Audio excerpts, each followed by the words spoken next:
Laurence Tête, je suis en charge d'académie de formation et de programme de formation chez EDF. Et alors pourquoi je suis là?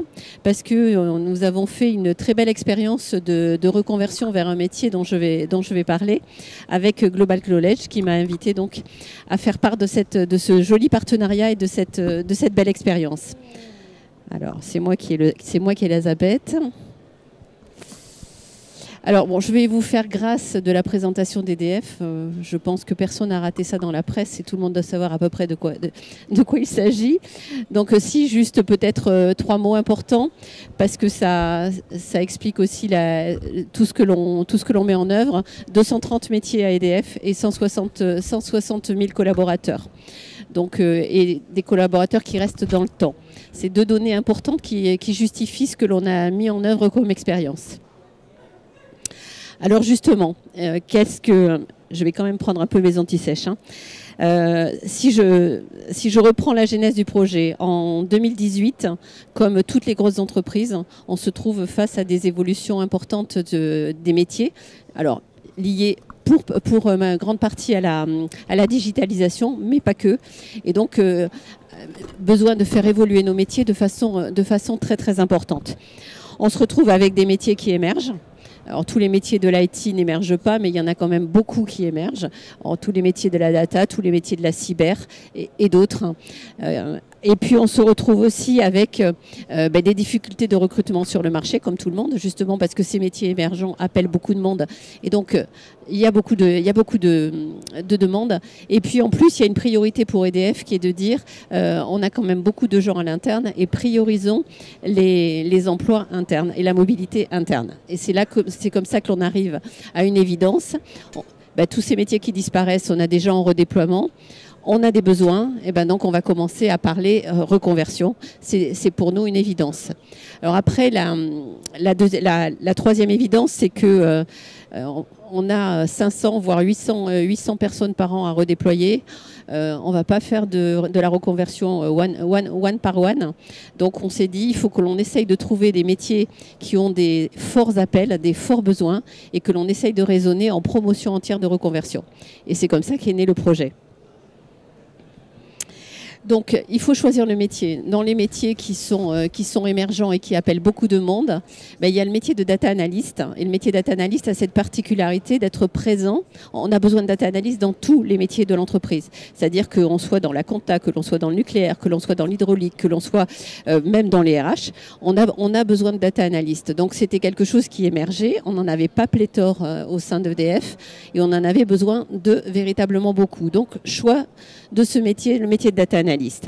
Derrière, on identifie de façon très... Alors, pour qu'un projet de reconversion par promotion fonctionne, voilà le cheminement que l'on a suivi et qui s'avère plutôt pertinent. C'est-à-dire, on identifie des postes cibles et on ne démarre une promotion que si on a des postes cibles. On définit les besoins en compétences sur la base des postes qui ont été identifiés. Et à partir de là, on travaille donc avec les managers et les RH. Derrière, on recherche un partenaire de formation pour essayer avec nous de construire tout le parcours. Et surtout, bien sûr, dans les organismes de formation, on peut trouver sur étagère, comme on a l'habitude de dire, tous les modules de formation qui vont bien. Mais quand vous voulez faire un vrai programme de reconversion, ces modules de formation, il faut les agréger pour en faire un parcours. Et donc là, on se retourne vers qui peut nous faire une agrégation de parcours. Et on s'est retourné vers un CFA, enfin en tout cas pour sa partie formation professionnelle, et vers la FIA qui est un spécialiste du numérique. Pourquoi? Parce qu'il a l'habitude de former en apprentissage et on s'est dit que compte tenu de l'ampleur de la formation, il fallait que ce soit en alternance. Donc on s'est tourné vers un spécialiste de l'alternance. 700 heures de formation quand même, hors présence en entreprise. Et AFIA a identifié donc avec toutes les écoles avec lesquelles il travaille, il a identifié les cursus qui nous vont bien. C'est comme ça qu'on en arrive à Global Knowledge. Alors pourquoi? Parce qu'on avait il y a plusieurs choses qui se sont fait jour pendant la réflexion. C'est d'une part, pour que ce soit financé, il fallait que ça soit certifiant. Et en plus, on a plein plein de jeunes et moins jeunes qui étaient tout en haut du collège maîtrise et qui auraient bien aimé passer cadre.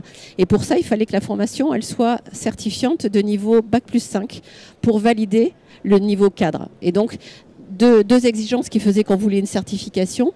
Et donc, c'est ce qui explique qu'on se soit tourné vers Global College qui proposait des certifications sur des titres RNCP de niveau Bac+5. Dernière étape, c'est une fois qu'on a trouvé tous les modules de formation dont on a besoin, on les agrège pour en faire un parcours qui est en blended, c'est-à-dire que l'on a du e-learning, mais du distanciel, du présentiel, on a un peu de tout. Je vais aller un petit peu plus vite sur le reste. Alors, dans les étapes, il y a le montage du dossier de financement. Alors, il y a avant et après la loi de 2018. Avant la loi de 2018, c'était assez facile d'obtenir des financements. Après la loi de 2018, ça l'est beaucoup moins, mais ce n'est pas impossible non plus. Il y a des financements qui sont faits par les agences de transition professionnelle. Ensuite, un point très fort, c'est que dans des entreprises comme les nôtres, et je pense c'est vrai un petit peu partout, un manager, quand il recrute, il a l'habitude de recruter sur des compétences avérées, connues, qui sont bien listées dans le CV et qui ont fait leurs preuves.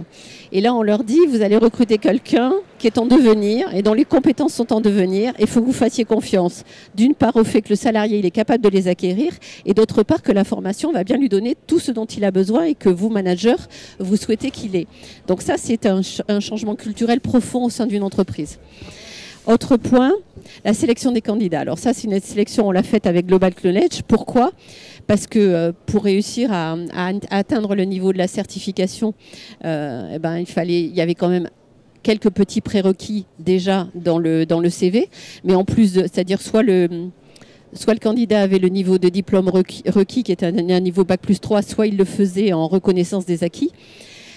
Et puis surtout, il fallait qu'il conteste qu'il avait les compétences, on va dire l'aptitude à acquérir les compétences techniques, c'est-à-dire que par exemple, il n'était pas allergique aux mathématiques et aux chiffres, et puis qu'il avait aussi les capacités cognitives de se relancer dans un cursus d'apprentissage aussi important. Autre point, l'effet promo. L'effet promo, c'est un point important parce que à partir du moment où il y a une promo qui s'est constituée, il y a de l'entraide qui se crée. On va toujours chercher ceux qui sont un peu plus à la traîne et ils sont aidés, accompagnés.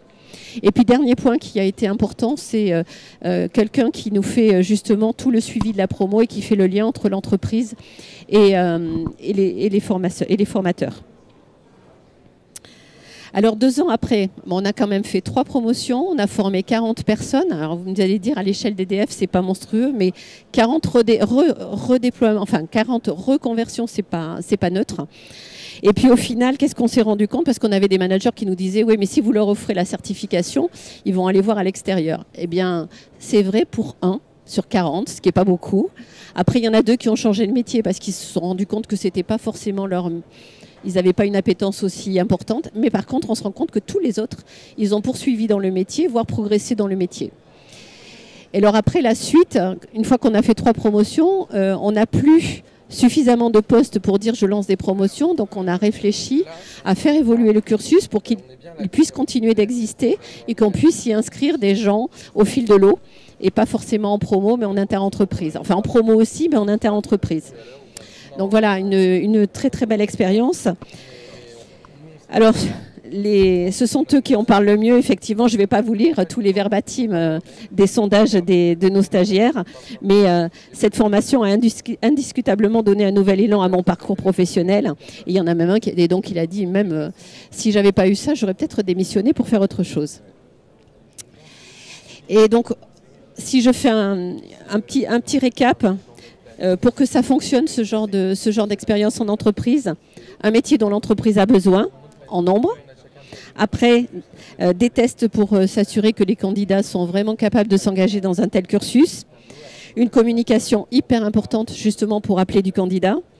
Convaincre les managers, c'est ce que je vous ai dit tout à l'heure, hein, changement de culture. Un suivi de la promo avec un intermédiaire entre les stagiaires et les formateurs. Un mix présentiel-distanciel, surtout aujourd'hui, on fait de plus en plus de distanciel. Il y a même un cursus que l'on a fait après sur un autre métier où on avait une seule journée en présentiel, mais qui suffisait à créer l'effet promo avec des icebreakers, etc. Et puis après, derrière, beaucoup de distanciel. Et puis une alternance tutorée en entreprise. C'est-à-dire que le salarié, il est dans son poste final, dans celui pour lequel il est formé, et il est accompagné par d'autres. Voilà. Pour cet accompagnement, c'est vraiment de l'alternance comme un apprenti. Voilà un peu rapidement brossé cette expérience fort intéressante que l'on renouvelle aujourd'hui dans des tas de métiers, pas seulement le métier de data analyst et pas seulement l'IT, mais on fait des promos de reconversion dans des tas de métiers parce que ça a permis d'élaborer un process. Grand merci Laurence, très intéressant. Juste, j'ai une petite question. Dans quel autre métier justement vous avez fait ce type de promotion? Comptabilité, un comptable de production, gestionnaire de contrat de travail. On en est en train d'en faire une en cybersécurité côté IT. On en a fait une dans les planificateurs côté nucléaire. On en a fait sur les PMO dans d'autres. Alors là, les PMO dans tous les métiers. Donc on en a fait vraiment beaucoup depuis. C'était vraiment les pilotes et après derrière on a vraiment fait beaucoup de reconversions. Ça devient quelque chose d'industriel. Oui, absolument. Ok. Grand merci. Merci.